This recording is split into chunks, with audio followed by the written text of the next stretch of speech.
eins og við lítum í dag, þá erum við að horfa á aflameðferð borð í skipunum. Þá skiptir mjög miklu máli þannig að rétt blóðgun, rétt blæðing og rétt ísun og kæling, og það svona stóri liðurinn í að bæta ferli í dag. Og þá kannski sérstaklega á þessum stærri bátum, og við erum að horfa líka á minni bátana.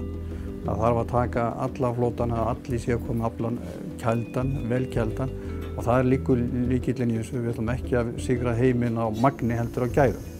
Og það skiptir mjög miklu máli hvernig við stöndum að fyrsta liðinum í virðiskeðjunni.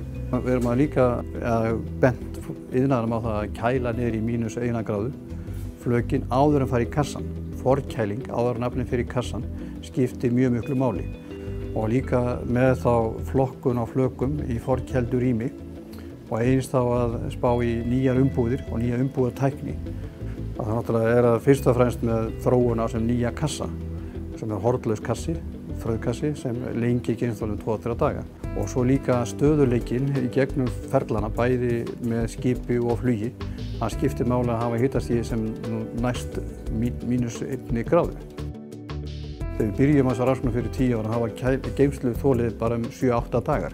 Í dag getum við að tala 12 dagar eða 14 dagar, eða 15 dagar á kældum þorskflökum, sem skiptir okkur mjög miklu máli sem fiskútflytjandi, sem þjóð að geta stuðlað lengri geymsluþoli.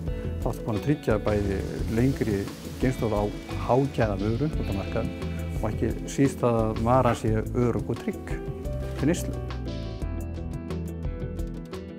Hlutverk Matís að stuðla að aukinni verðmætasköpun í matvæla- og líftækniiðnaði, bættu matvælaöryggi og bættri lýðheilsu.